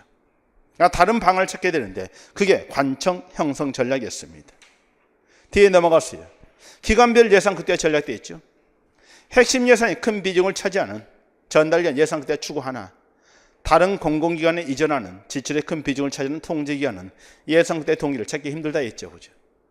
고위 관련은 결국 금전적인 편익은 별로 큰 도움이 안 된다는 겁니다. 오히려 업무적 효용 증진 추구되어 있죠. 개선보다 참모 업무를 선호한다고 했죠. 그죠? 한번 읽어보시는 걸로 하십시오. 고위 관련 주요 관청 형성 전략되어 있죠. 한번 기억되어 있죠. 그죠? 일상적인 떼어내고 싶어 하더라. 그런 니은되어 있죠. 참모 형태로 바꾸고 싶어 하더라. 하면서 외부 파트너와 관계 재정을 통해서 일상적 업무 부담을 줄이고 정책 통제는 극대화할 것이고 골치 아프고 단순 업무는 다른 부서에 넘기면서 결국 민영화, 분봉, 계약 공급 하면서요. 이런 넥스트 스텝 다음에 나왔던 책임 운영기관제도 도입에 대한 이론적 뒷받침이 되더라 이 말입니다. 옆에 날개 문제 한번 풀어보십시오. 시간은 20초요. 그걸 그 정도 보게 되면요. 너무 쉽지 않아요? 이미 그리고 교재에 다 있었던 내용들이고 그 반복에 나온 것이니까요.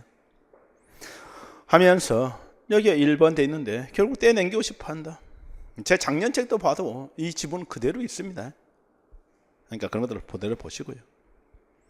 자, 이렇게 해서요. 덧입이 관청 형성 모형 봤고요. 그 다음에 정책 경기 순환론 돼 있죠. 그죠? 자, 우리 선거 전에 보면 추가 경정 예산 편성한다고 난리죠. 그죠? 왜 그렇습니까? 선거 전에 돈 풀려야 돼요. 그래야 사람들이 뭡니까? 지갑이 두둑해져요. 그래야 집권 정당을 지지하게 돼 있는 거예요. 그래서요, 바로 이런 어떤 선거 전에 돈 풀고, 그럼 끝나고 나면 다시 뭐 해야 되겠습니까? 다시 회수해야 되겠죠. 그죠?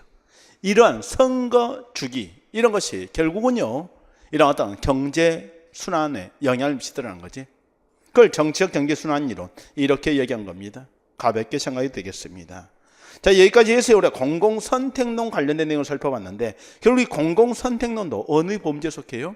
신제도주의 범죄에 속해요. 그러니까 이걸 포함해서요. 신제도주의 들어가서 하나씩 정리를 해보는 걸로 하겠습니다. 쉬었다 하겠습니다.